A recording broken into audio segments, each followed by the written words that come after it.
भगवान बुद्ध मध्यम निकाय में महातणहा संखई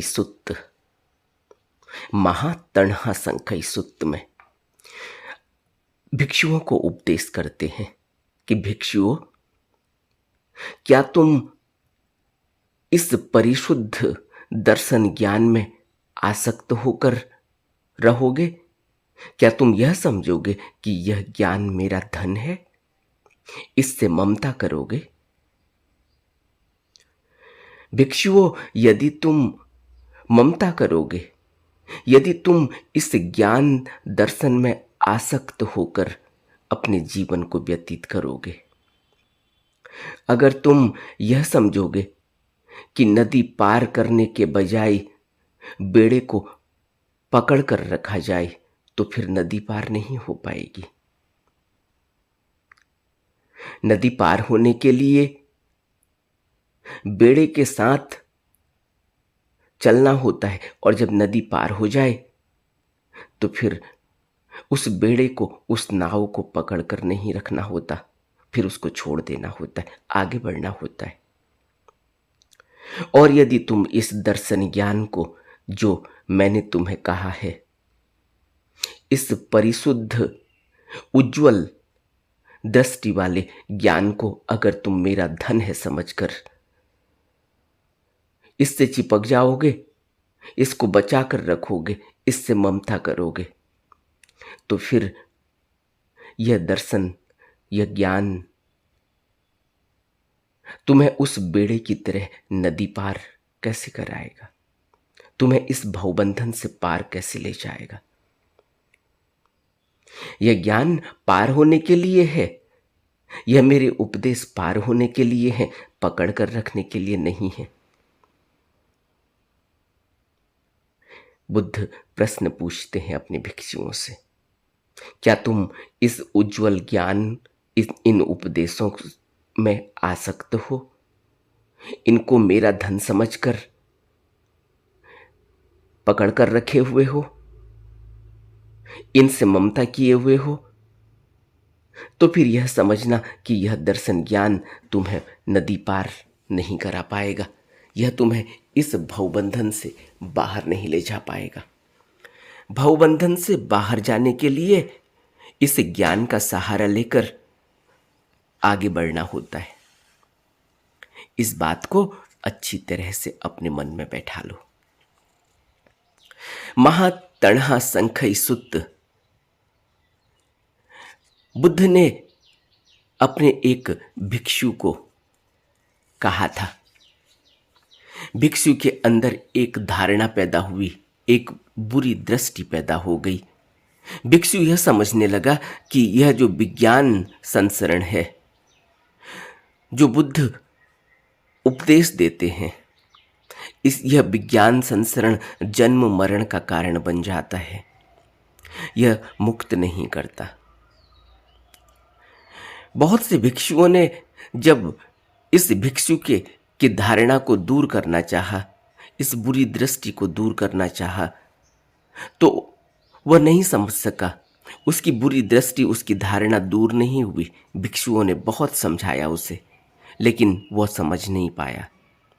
तब उन भिक्षुओं ने भगवान से जाकर कहा कि ऐसा ऐसा भिक्षु जो यह कहता है कि मैं भगवान बुद्ध के द्वारा दिए गए उपदेश को ऐसे ही मानता हूं कि यह जन्म मरण में ही ले जाने वाला है, मुक्त करने वाला नहीं है।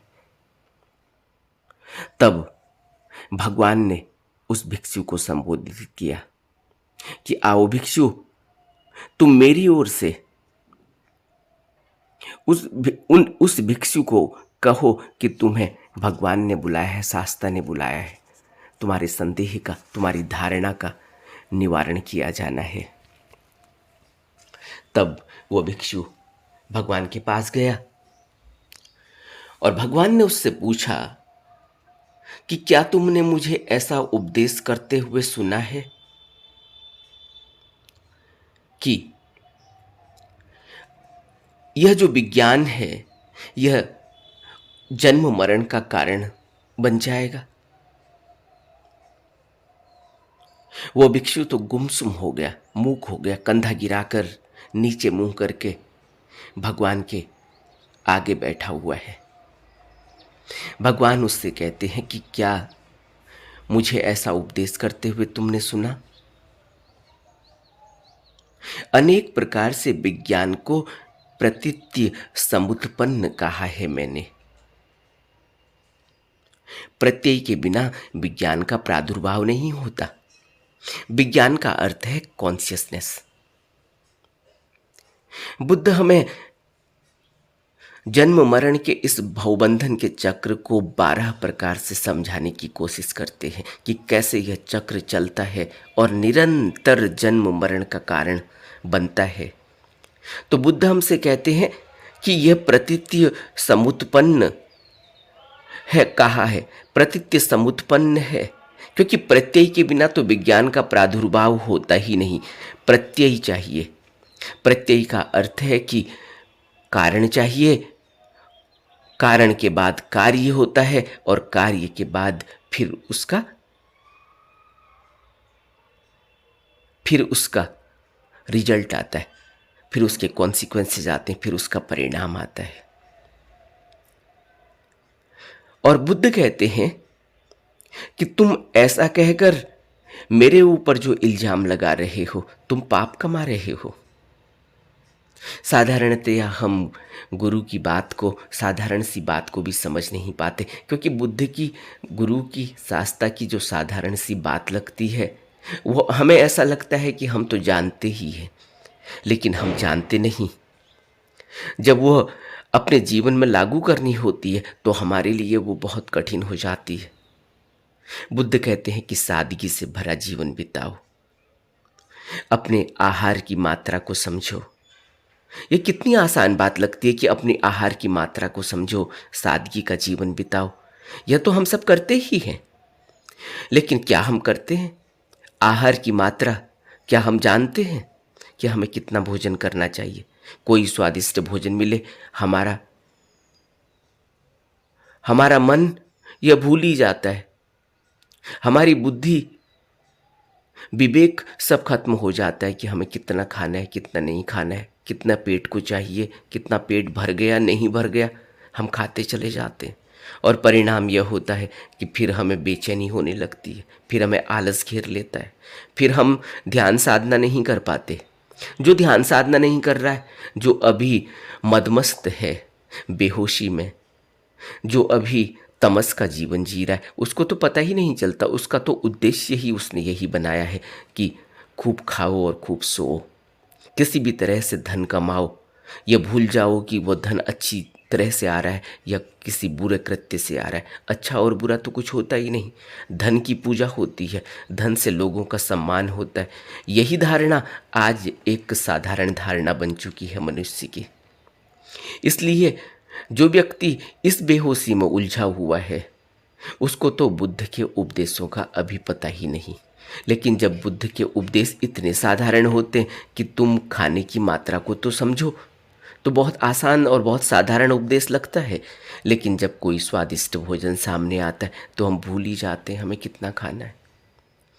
जब कोई अच्छा स्वाद, अच्छा कोई नाक में सुगंध हमारे आती है तो हम भूल ही जाते हैं कि हमें कौन से भोजन, सुबह का भोजन कितना करना है, शाम का भोजन कितना करना है। ध्यान साधना के लिए हमें अपने को निरंतर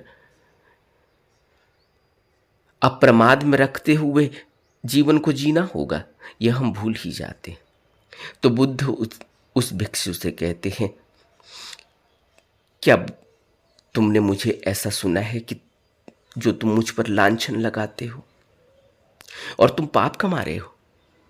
गुरु की बातों को नहीं समझकर हम अपने मन से उसका अर्थ निकालते हैं और फिर उसको लोगों में जाकर बताते हैं। फिर अर्थ का अनर्थ हो जाता है और गुरु के ऊपर अंगुली उठती है। और बुद्ध की एक बड़ी ही खासियत थी कि बुद्ध जब भी कोई भिक्षु इस तरह का लांछन लगाता, बात को नहीं समझ पाता, और उसको लोगों में फैलाता तो बुद्ध उसको बुला लेते और उससे सीधे वार्ता करते कि बताओ तुमने ऐसा कैसे समझा, क्या तुमने मुझे कभी ऐसा सुना कहते हुए, या तुम अपने मन से कह रहे हो। मैंने ऐसा अगर कहा तो उसका यह कारण है, मैंने अगर कहा तो मैंने यह कहा, ऐसा नहीं कहा जो तुमने समझा। इसी तरह से बुद्ध यहाँ भी इस भिक्षु से कह रहे हैं कि भिक्षु, तुम मेरी बात को नहीं समझे, तुमने बुरी धारणा पैदा कर ली, और अब मैं तुमसे पूछता हूँ कि क्या मैंने तुम्हें कभी ऐसा उपदेश दिया?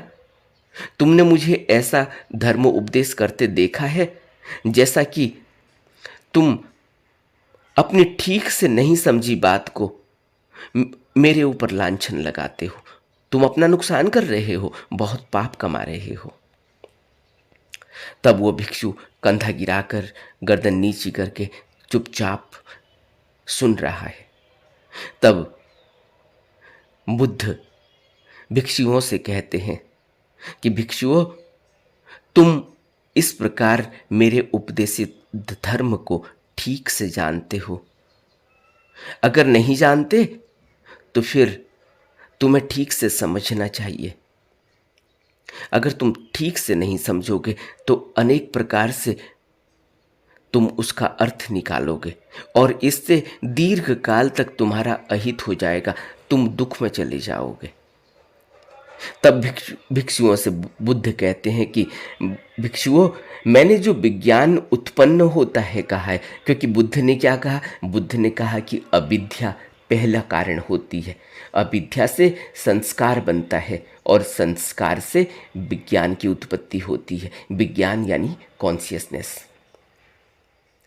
जब विज्ञान की उत्पत्ति हो जाती है तो फिर वहीं से पूरी रचना शुरू हो जाती है। इसलिए बुद्ध कह रहे हैं कि यह जो विज्ञान उत्पन्न होता है यह तो प्रतीत्य समुत्पन्न का कारण है। प्रतीत्य समुत्पाद का सिद्धांत बुद्ध कहते हैं कि कारण और कार्य का सिद्धांत है। कारण से कार्य और कार्य से फिर फल। यह कारण, कार्य और फल का नियम लगातार चलता है और जब भी कारण खत्म हो जाएगा कार्य खत्म हो जाएगा। कितनी साधारण सी बात लगती है, सोचो तो जरा। कारण ही ना हो कोई, मुझे भोजन करने की जरूरत नहीं, मुझे भूख नहीं लगी है अभी। भूख लगना कारण है कि मैं किचन में जाकर खाना बनाता हूँ, मैं इंतज़ाम कर रहा हूँ, मैं देख रहा हूँ कि मुझे आटा चाहिए, मैं देख रहा हूँ मुझे चावल चाहिए, मुझे सब्जी चाहिए, मुझे दाल चाहिए। कहाँ से यह कार्य, कहाँ से यह इकट्ठा करना, कहाँ से यह पैदा करना, कहाँ से यह इंतज़ाम करना शुरू होता है? उसके पीछे कारण है कि मुझे भूख लगी हुई है। कितनी साधारण सी बात है कि कारण से कार्य पैदा होता है। अगर कारण ही ना हो, मुझे भूख ही ना लगी हो, तो क्या आप सोचते हो कि मैं किचन में जाकर खाना बनाऊंगा? कारण ही नहीं है, मुझे भूख ही नहीं लगी है, तो मैं भोजन क्यों बनाऊंगा? तो बुद्ध कहते हैं कि कारण से कार्य पैदा होता है। अब जब वह कारण, कार्य पैदा होता है तो फिर फल भी आता है, फिर मेरी भूख मिट जाएगी। भूख तो मिट जाएगी, उससे फिर और भी चीज़ें निकलेंगी। मुझे स्वाद लगा, नहीं लगा, नमक ज़्यादा था, कम था, मुझे बेचैनी हुई, मैंने ज़्यादा खा लिया, आलस आ गया, और फिर उसके बाद जो नेचुरल शरीर के अपने फंक्शन है वो शुरू हो जाते हैं। तो कहने का अर्थ यह है कि कारण, कार्य और उसके बाद फल। अगर कारण मेरा गलत है तो गलत कार्य होगा। और जब भी मैं आसक्ति से कोई कार्य करूँगा, जब भी मैं अपने स्वार्थ से कोई कार्य करूँगा, उसका जो फल आएगा वह भी संस्कार बनाएगा। इसीलिए बुद्ध कहते हैं कि तुम कुशल कर्म करो लोकहित के लिए, उसमें अपना स्वार्थ मत रखो, अपने स्वार्थ को हटा दो। तुम्हारा अपना फायदा कुछ भी नहीं है, तुम कर रहे हो क्योंकि तुम्हें करना है, क्योंकि उससे लोकहित, उससे सबका भला होगा। इसीलिए तो बुद्ध उपदेश देते हैं, उससे सबका भला होगा। बुद्ध कोई अपनी वाहवाही नहीं चाहते। बुद्ध तो चुप हो गए जब उन्हें ज्ञान हुआ। उनको फिर यह हुक्म हुआ कि तुम नहीं, चुप नहीं होना, तुम्हें जो मिला है यह अलौकिक है और इस अलौकिक को इस संसार में तुम्हें बांटना है। लेकिन बुद्ध इस अलौकिक ज्ञान को बांट के अपनी वाही वाही नहीं लूटते। कोई भी सतगुरु इस दुनिया में, इस धरती पर आता है तो उसका उद्देश्य है ज़्यादा से ज़्यादा लोगों का भला करना, ताकि उनको भी इस भवबंधन से आज़ादी मिल सके। तो बुद्ध उस भिक्षु से कहते हैं कि मैं तुमसे कहता हूं कि प्रतीत्य से विज्ञान उत्पन्न होता है। प्रतीत्य यानी निमित्त, कोई कारण बनता है तब विज्ञान की उत्पत्ति होती है और वह विज्ञान उसकी संज्ञा बन जाता है, संज्ञा पैदा होती है। कैसे संज्ञा पैदा होती है? जरा, कल किसी ने प्रश्न पूछा था कि विज्ञान अलग अलग होते हैं, विज्ञान एक होता है। क्योंकि विज्ञान एक होता है या अलग अलग हम नहीं समझ पाते, क्योंकि बुद्ध कई बार कहते हैं कि चक्षु विज्ञान भी है, श्रोत्र विज्ञान भी है, घ्राण विज्ञान भी है और स्पर्श विज्ञान भी है। तो बुद्ध यहाँ स्पष्ट कर रहे हैं कि तुम्हारी जो संज्ञा होगी, तुम्हें जो अनुभव होता है, तुम्हें अनुभव होता है उस विज्ञान के कारण। और वह विज्ञान कौन सा है? जैसे श्रोत्र, जैसे चक्षु विज्ञान है, आँख से, आँख का निमित्त, आँख निमित्त बनती है, आँख से कोई भाव पैदा होता है, आँख से कुछ देखा जाता है, एक संज्ञा पैदा होती है, एक अनुभव पैदा होता है। और वह अनुभव चक्षु विज्ञान यानी चेतना, कॉन्शियसनेस, उस चक्षु के कारण, उस आँख से देखी हुई वस्तु के कारण एक संज्ञा दे रही है, एक मैसेज दे रही है, एक अंदर से कोई भाव बन रहा है। तो क्या हुआ कि चेतना यानी कॉन्शियसनेस उस आँख के देखे हुए उस ऑब्जेक्ट की तरफ भागने लगी, उद्देश्य की तरफ चलने लगी। बुद्ध समझाते हैं एक बहुत ही अच्छे उदाहरण से। बुद्ध कहते हैं कि तुमने देखा जब आग जलती है, अगर वह लकड़ी से की आग है तो तुम्हें एक भाव पैदा होता है, तुम्हें एक संज्ञा पैदा होती है कि यह लकड़ी की आग है। और अगर वह आग लकड़ी की ना हो, वह चुन्नी की आग हो, तो एक संज्ञा पैदा होती कि नहीं नहीं, यह आग चुन्नी की है, लकड़ी की नहीं। और अगर वह आग कंडे की हो, गोबर को सुखाकर उसमें आग जलाई गई हो, तो कंडे की आग एक संज्ञा देगी कि नहीं नहीं, यह तो कंडे की आग है, यह लकड़ी की आग नहीं, चुन्नी की आग नहीं। इसी तरह से अगर भूसी में आग लगी हो और भूसी की आग, एक तुरंत मैसेज हमारे अंदर पैदा होता है, एक संज्ञा बनती है कि यह भूसी की आग है, यह लकड़ी की आग नहीं है। कैसे होता है यह?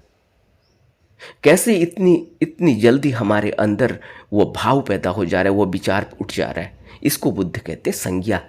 यह संज्ञा तुम्हें जैसे ही अंदर कुछ तुमने सूंघा, तुमने कुछ देखा, तुमने कुछ कान से सुना, तुमने कुछ स्पर्श किया, तुमने कुछ जीभ में स्वाद लिया, वहाँ से एक संज्ञा निकलती है, वहाँ से एक भाव निकलता है। और वो भाव विज्ञान, उसी तरह का विज्ञान है, वो चेतना दौड़ती है उस तरह से। और अगर वो आग कूड़े की आग हो तो एक संज्ञा पैदा हो जाएगी कि ये तो कूड़े की आग है, कहीं कूड़े के ढेर में आग लगी है। तो बुद्ध कहते हैं इस तरह से विज्ञान उत्पन्न होता है। तुम इस विज्ञान उत्पन्न जो होता है, ये प्रतीत्य होता है, ये कारण है कहीं, इस वजह से ये पैदा होता है। लेकिन बुद्ध फिर हमें आगे समझाते हैं कि भिक्षुओं, 5 स्कंद उत्पन्न देखते हो कैसे होते हैं? आहार उत्पन्न हुआ देखते हो कैसे होते? आहार कहते हैं बुद्ध इनको, कि तुमने आंख से कुछ देखा, कोई आहार तुमने ग्रहण किया आंख से और तुरंत एक संज्ञा पैदा हुई।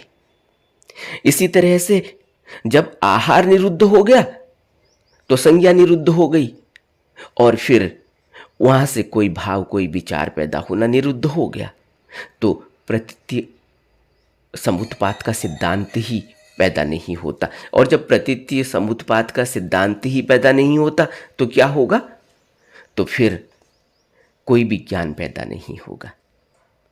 इसीलिए बुद्ध कहते हैं यह सबका सब कुछ जो तुम्हें बताया जा रहा है यह करने से होगा, यह कोई रट लेने से, याद कर लेने से नहीं होने वाला। इसलिए तो बुद्ध कह रहे हैं तुम्हें करना होगा। अगर तुम यह समझते हो कि यह ज्ञान तुमने याद कर लिया और इसमें तुम्हारा मोह हो गया, तुम्हारी ममता इसमें आकर अटक गई कि यह मेरा ज्ञान है, मैंने पा लिया, मैंने सीख लिया, और तुम इस भवबंधन से पार नहीं हो पाए, तो यह ज्ञान ऐसा ही है कि तुमने बेड़े को पकड़ लिया, तुमने नाव पकड़ ली, अब तुम उस नाव को छोड़ना नहीं चाहते, तो तुम तो नदी में ही फंसे हुए रह जाओगे। नदी से पार होना है तो उस नाव से यात्रा करनी होगी, और फिर जब उस किनारे पहुंच गए फिर उस नाव को छोड़ देना होगा। लेकिन हम ऐसा नहीं कर पाते, और इसी वजह से हमारा जीवन इतना दुखदाई हुआ है, इतने दुख में और इस भवबंधन में हम उलझे हुए हैं। तो बुद्ध हमें सिस्टमैटिकली समझाने की कोशिश कर रहे हैं कि इस तरह से यह जीवन चलता है आगे को, और इस तरह से तुम्हारा यह प्रतीत्य समुत्पन्न विज्ञान पैदा होता है।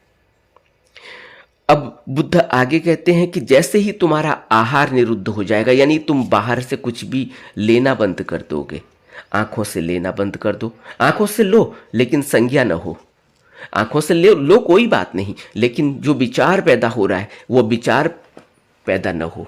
तुमने देखा ठीक, तुमने देखा ठीक है, तुमने कोई वस्तु देखी ठीक है, लेकिन भाव का पैदा होना कि यह मुझे चाहिए, भाव का पैदा होना कि यह तो, इसमें तो बड़ा रस है, यह तो अच्छी है, यह मुझे भी चाहिए। जैसे ही कारण पैदा हुआ वैसे ही कार्य की उत्पत्ति हो जाएगी। आज नहीं तो कल वह कार्य संपन्न होगा ही होगा, क्योंकि वह अंदर भाव बैठ गया, विचार बैठ गया है। बुद्ध हमें कितने अच्छे तरीके से समझाते हैं। बुद्ध हमें यह समझाना चाह रहे हैं कि तुम देखो किस तरह से तुम अंडे रखते हो, और वो अंडे धीरे धीरे, उन अंडों की सिकाई होती है, वो अंडे सेकते हो तुम। फिर अंडे कैसे सेकते हो? भाव बार बार घूमता है, विचार बार बार घूमता है। उसकी गाड़ी देखी, अब मुझे वैसी गाड़ी चाहिए, अब मुझे वैसी गाड़ी चाहिए। सुबह दोपहर शाम बार बार वो विचार घूम कर आता है। मैंने कोई स्त्री देखी, मैंने कोई पुरुष देखा, बार बार विचार घूम कर आता है। वह स्त्री की आंख, वो स्त्री के कान, वो स्त्री की नाक। कोई पुरुष देखा, उसका शरीर, उसका सुडौल शरीर, उसकी लंबाई, उसकी गोलाई, सब कुछ आंखों के सामने बार बार घूमती है। ये बार बार क्यों घूमी? तुमने आहार ग्रहण कर लिया। बुद्ध कहते हैं आहार, इस तरह से हम आहार ग्रहण करते हैं। यहां विवेक काम करता है। अगर प्रज्ञा हो खुली तो फिर तुमने देखा, आंख तो देखेगी ही, क्योंकि आंख का काम है देखना। लेकिन अगर तुम्हारे अंदर विवेक की जागृति नहीं, प्रज्ञा की जागृति नहीं, तुम्हारे अंदर यह अपना स्वार्थ बैठा हुआ है कि मुझे पाना है, मुझे भोगना है, मुझे यह चाहिए, मैं इसके बिना जिंदा नहीं रह सकता, तुरंत कार्य पैदा हो जाएगा उस कारण से। और बुद्ध हमसे कहते हैं कि तुम्हारे अंदर इतनी प्रज्ञा होनी चाहिए कि तुम्हें नहीं चाहिए, तुम्हें इतनी प्रज्ञा होनी चाहिए कि तुम तो होना, तुम्हारा होना ही काफ़ी है। तुम्हें सब कुछ मिला ही हुआ है, क्योंकि कुदरत जब किसी को बनाती है तो उसको पूरा का पूरा बनाती है, आधा अधूरा नहीं बनाती। उसको ऐसा नहीं बनाती कि वो किसी भी तरह से अपाहिज हो। यहाँ अपाहिज जब बुद्ध इस्तेमाल करते हैं शब्द का, तो अपाहिज का अर्थ ऐसा नहीं कि उसका पाँव नहीं है तो उसका हाथ नहीं है, उसकी आंख नहीं। बुद्ध कहते हैं अंदर से हर कोई पूर्ण बना है। इसलिए तो कहते हैं कि बोधिचित्त तुम्हारे अंदर है। यह बोधिचित्त के लिए कोई आधा अधूरा नहीं है कि किसी के पास है, किसी के पास नहीं। और यहां तक कहते हैं कि बीज रूप में बुद्धत्व सबके पास उपलब्ध है, सिर्फ उसको उघाड़ना होगा, उसको अपने अंदर देखना होगा। और वह अंदर देखने का काम कैसे होगा? जब किसी बुद्ध की संगति होगी, बुद्ध की शरण मिलेगी, तब धम्म की शरण मिलेगी, शरण में जाना होगा, तब संघ की शरण में जाना होगा। संघ क्या करता है? एक जैसे लोग, उनके विचार खुले हुए हैं, उनका विवेक जगा हुआ है, उनकी प्रज्ञा खिली हुई है, वह एक रास्ते पर चलते हैं, एक पथ पर चलते हैं। वह पथ है निर्वाण पथ, मुक्ति पथ। और बुद्ध की शरण में है, अपने शास्त्रा की शरण में है, तो शास्त्रा के उपदेशों का, शास्त्रा के बताए हुए नियमों का पालन करते हैं। तब वह प्रतीत्य समुत्पन्न में नहीं उलझते, तब वह इस भवबंधन से ऊपर उठते हैं, धीरे धीरे कमलवत जीवन जीते हैं। और बुद्ध कहते हैं कि मैंने यह करके दिखाया है, मैंने यह किया है, मैंने ये, मेरा अनुभव है यह, और यह तुम्हारा भी अनुभव हो सकता है कि ऐसे जीवन जिया जा सकता है। और फिर बुद्ध कहते हैं कि ये जो 5 स्कंद हैं, अच्छी प्रकार प्रज्ञा से देखने पर संदेह नष्ट हो जाता है। 5 स्कंद क्या हैं जिनसे बुद्ध कहते हैं कि ये उत्पत्ति होती है एक जीव की? वह है रूप, वेदना, संज्ञा, संस्कार और विज्ञान। यह 5 स्कंद हैं। और वेदना, संज्ञा और संस्कार, यह विज्ञान की ही 3 अवस्थाएं हैं। वेदना, अंदर भाव, अंदर कोई वेदना उठ रही है, अंदर कोई फीलिंग हो रही है। संज्ञा, उसका एक भान हो रहा है, उसका एक विचार उठ रहा है। और विज्ञान यानी वह जो हमें खाली विचार लगता है, वो खाली विचार नहीं है, चेतना दौड़ रही है उस तरफ को। इसीलिए तो बुद्धों ने कहा, जो तुम सोचोगे, जो तुम इच्छा करोगे, वो इच्छा पूरी हो जाएगी और फिर तुम्हें भुगतना होगा। इसलिए इच्छा ही मत करो। इसलिए तो कहते हैं, क्योंकि इच्छा की मतलब चेतना उस तरफ को तुम्हारी भागने लगी। आज नहीं तो कल वो बात पूरी हो ही जाएगी, आज नहीं तो कल तुम्हें वो मिल ही जाएगा। और हमारी पूरा जीवन क्या है? मांग। पूरा जीवन हम मंदिर में जाकर क्या करते हैं? मांग। बच्चा दे दो, नौकरी दे दो, यह दे दो, वह दे दो, सुबह से लेकर शाम तक मांग। हे भगवान, तू कहाँ है? तू यह नहीं दे रहा है, तू वह नहीं दे रहा, वह देखो कितना आनंद लूट रहा है, उसको वह मिल गया, तुम्हें नहीं मिला, मुझे नहीं मिला। मैंने क्या गलती की? मेरे अंदर क्या कमी है? मैं इतनी मेहनत कर रहा हूँ। सुबह से लेकर शाम तक मांग। इसीलिए कृष्णमूर्ति कहते हैं, तुम किसी गुरु के चक्कर में मत पड़ना। इसलिए नहीं कहते कि गुरु कुछ नहीं करता, इसलिए कह रहे हैं कि तुम एक भौंकता हुआ कुत्ता, एक लोभी कुत्ता तुम्हारे अंदर भौंक रहा है। वो लोभी कुत्ता जहां भी जाता है वहीं मांग शुरू कर देता है। तो गुरु के पास भी जाता है तो वहां भी कहता है, पहले यह दो, पहले बच्चा दो, मेरी शादी नहीं हुई, मुझे शादी कराओ, मेरी शादी हो गई है, अब लड़ाई झगड़ा हो रहा है तो मेरा अब तलाक कराओ। अब गुरु तुम्हारा तलाक कराएगा, गुरु तुम्हारी शादी कराए, गुरु तुम्हें नौकरी दिलाए, गुरु तुम्हारा सब कुछ करे। और गुरु, बुद्ध क्या कह रहे हैं? हम बुद्ध की शिक्षा को समझ नहीं पाते, हम किसी शास्त्र की शिक्षा, सदगुरु की शिक्षा को समझ नहीं पाते। क्यों? क्योंकि लोभ रूपी कुत्ता अंदर भौंक रहा है। वहां तो डिमांड ही है, गुरु के पास जाएंगे, वहीं वहीं अपनी सारी जितनी भी इच्छाएं, कामनाएं, वासनाएं हैं, सब गुरु, यह भी दो, तुम तो सब देने वाले हो, तुम तो सब हो, तुम्हें तो हम भगवान कहते हैं, तुम तो सब जानते हो, तुम तो हमारी मांग, हमारी इच्छा को पूरा करो। जब तुम इच्छा पूरी करोगे तब हम तुम्हारी नक्शे कदम पर चलेंगे, तब हम तुम्हारे धम्म उपदेशों का पालन कर पाएंगे। पहले यह तो दो, हमें यह कमी है। इस तरह से हम गुरु बनाते हैं, इस तरह से हम शास्त्रा बनाते हैं, इस तरह से हम कहते हैं कि हम गुरु के उपदेशों का पालन कर रहे हैं। हम गुरु के उपदेश का पालन कैसे कर पाएंगे? यही तो यह जो भिक्षु, जिसके अंदर धारणा पैदा हुई है कि बुद्ध जो उपदेश देते हैं वो जन्म मरण का ही कारण है, इसीलिए बुद्ध उसको समझा रहे हैं कि तुम समझ ही नहीं पा रहे हो अभी कि मेरे उपदेश क्या है। और कृष्णमूर्ति कहते हैं कि तुम गुरु के चक्कर में मत पड़ना, नहीं तो तुम फिर, अभी तो तुम मंदिर जा रहे थे, अब तुम एक गुरु के चक्कर में पड़ गए। अब तुम जो मंदिर में मांग रहे थे, अब तुम गुरु से मांग रहे हो। कृष्णमूर्ति हमें इस तरह से समझाते। अब हमने यह सोच लिया कि कृष्णमूर्ति गुरु के विरोधी थे। हम समझ ही नहीं पाते, हम बुद्धों को समझ नहीं पाएंगे, क्योंकि बुद्धों की जो देखने की ताकत है वो तो आर पार देख लेते हैं। जैसे शीशे से आर पार देखा जाता है, वैसे वो हमको आर पार देख लेते हैं। और हम थोड़ा सा ज्ञान, बाहरी ज्ञान लेकर सोचते हैं कि हम तो समझ गए। हम नहीं समझ पाएंगे, हम तब तक नहीं समझ पाएंगे जब तक हमारी चेतना ऊपर नहीं उठेगी, जब तक हम कॉन्शियसनेस से सुपर कॉन्शियसनेस की तरफ नहीं बढ़ेंगे। इसीलिए उसको सुपर कॉन्शियसनेस कहा गया, इसीलिए उसको शुद्ध चेतना कहा गया। अभी जो हमारी चेतना है उसमें यह पर्दे लगे हुए हैं। कौन से पर्दे हैं? तृष्णा के पर्दे, वासना के पर्दे, कामना के पर्दे, इच्छाओं के पर्दे, और न जाने कितनी कितनी डिमांड, कितनी इच्छाएं, कितनी तृष्णाएं, कितना द्वेष, कितना क्रोध, कितना लोभ, कितना मोह हमारे अंदर बैठा हुआ है। हम कहते हैं कि हमें तो पता ही नहीं चलता, हम तो आत्मा है। इसलिए तो बुद्ध कहते हैं तुम छोड़ो आत्मा को, तुम अभी उस बात को भूल जाओ, जो तुम्हें दिख रहा है इसी को तो देख लो। तुम्हें तो तन दिख रहा है ना, तो तन से ही शुरू करो। इसलिए कहते हैं कि तुम कायानुपश्यना करो। तुम्हें महसूस हो रही है सांस, चलो तुम सांस को देखो अभी। तब तुम्हें धीरे धीरे अंदर घुसोगे अपने, तो तुम्हें पता चलेगा कि अंदर क्या है।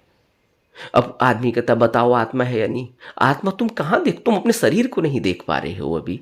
तुम अपनी शरीर के अंदर जो चल रहा है, जो फंक्शन चल रहे हैं, जो कितना पूरा अस्तित्व इसके अंदर समाया हुआ है, यह चार जिसको भूत कहते हैं, बुद्ध कहते हैं कि ये चार जो शरीर के अंदर जिनसे शरीर का निर्माण होता है, ये चारों भूत पृथ्वी, जल, अग्नि और वायु के रूप में तुम्हारे शरीर का निर्माण कर रहे हैं, तुम्हारे अंदर सब कुछ बना रहे हैं।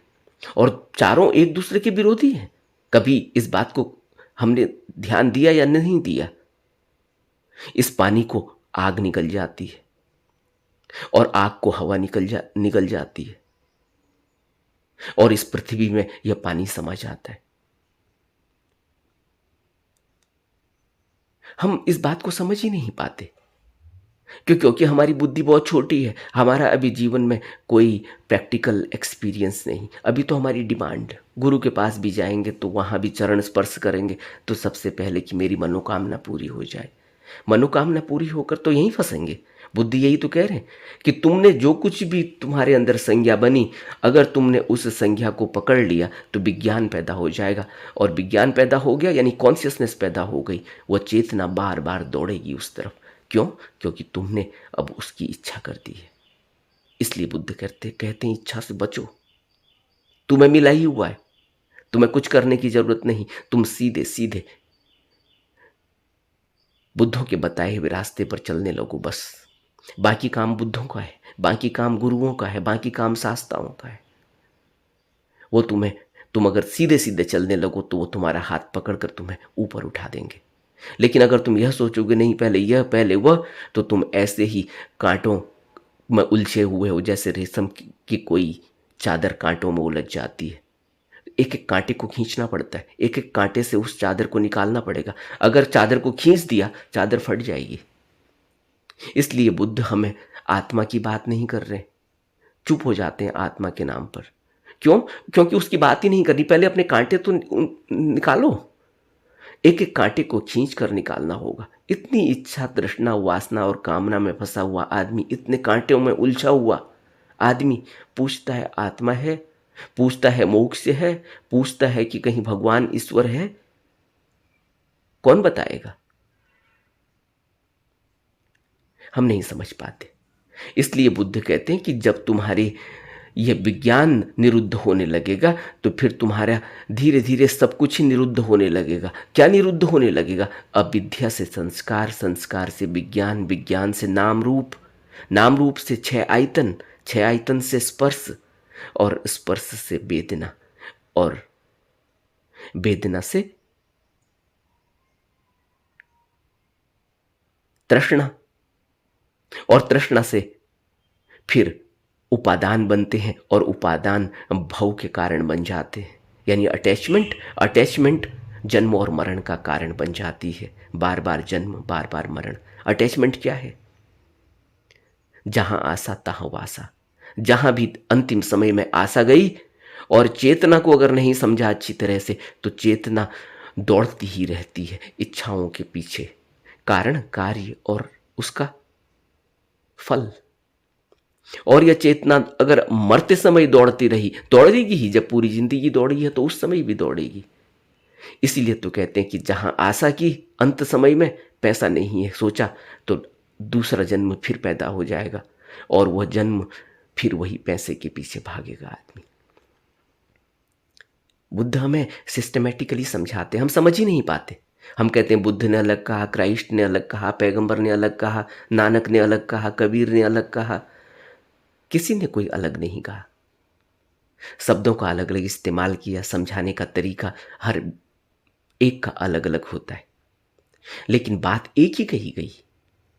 लेकिन हम समझ ही नहीं पाएंगे, क्योंकि हमारी बुद्धि ही नहीं है अभी उतनी, हमारी डिमांड ही खत्म नहीं होती, क्योंकि न जाने कितने जन्मों से तो यही चल रहा है। अभी यह इच्छा, अभी वह इच्छा, अभी वह इच्छा। उन इच्छाओं को खोजते खोजते मर जाते हैं, फिर पैदा हो जाते हैं।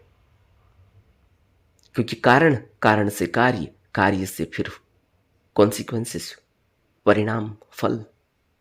बहुबंधन का कारण, जन्म मरण का कारण यह 12 बुद्ध बता रहे हैं। 12 चक्रों से गुजरता है इंसान, और जैसे ही ये 12 खत्म होने लगते हैं, कैसे खत्म होते हैं तो बुद्ध बता रहे हैं, जैसे ही विज्ञान निरुद्ध हुआ वैसे ही अविद्या चली गई, संस्कार चला गया, विज्ञान चला गया, नाम रूप पैदा नहीं हुआ, षडायतन जिसको 6 आयतन कहते हैं, 5 इंद्रियां और 6ठा मन। स्पर्श नहीं हुआ, स्पर्श नहीं हुआ तो वेदना नहीं जगी, वेदना नहीं जगी तो तृष्णा नहीं उठी, तृष्णा नहीं उठी तो अटैचमेंट नहीं हुआ, अटैचमेंट नहीं हुआ तो भव का कारण नहीं है, यानी जन्म मरण का कारण नहीं। और फिर बुद्ध हमें आगे कहते हैं कि यह अविद्या निरुद्ध होने से संस्कार का नाश हो जाता है। अविद्या क्या है? अविद्या यह कि हम समझ ही नहीं पाते कि हमारे अंदर संस्कार लग रहा है। यह अविद्या है कि हम समझ ही नहीं पा रहे कि जो भी हम इच्छा कर रहे हैं, यह इच्छा कहीं ना कहीं कारण बन रही है। एक संस्कार पैदा हो रहा है, चेतना दौड़ने लगी है, चेतना पैदा होने लगी है, क्योंकि संस्कार से चेतना बन जाएगी। जैसे ही संस्कार लगा, जैसे ही अंदर भाव पैदा हुआ, जैसे ही अंदर वह वस्तु ने आकर घेरा, तुरंत संस्कार लगा, वह संस्कार घूमा और एक चेतना उठी, कॉन्शियसनेस, वो बार बार दौड़ती रहेगी और वो उस तरफ को ही दौड़ेगी जो हमें कहीं ना कहीं भाग गया है, कोई उपादान हो गया है। और यह संस्कार, यह विज्ञान पैदा होते ही नाम रूप की उत्पत्ति हो जाएगी। इसीलिए तो बुद्ध कहते हैं कि यह मन दोबारा पैदा हो जाता है, यह संस्कार फिर पैदा हो जाते हैं, नाम रूप पैदा हो जाएगा, यानी रूप भी बनेगा और रूप के साथ साथ नाम। रूप यानी जो स्थूल शरीर और नाम यानी संज्ञा, संस्कार और विज्ञान। और जैसे ही यह बनने लगा, पूरा आदमी तैयार हो जाता है। और जैसे ही इनका निरोध होते चला गया, वैसे ही जन्म मरण का निरोध होता चला गया। बुद्ध इस तरह से हमें समझाते, लेकिन हम समझ ही नहीं पाते। इसी महातणहा संखई सुत्त को दूसरे भाग में फिर हम जारी रखेंगे, क्योंकि यह बहुत लंबा वीडियो हो जा रहा है। मैं इसको दूसरे भाग में फिर आपसे कल बात करूंगा। नमो बुद्धाय।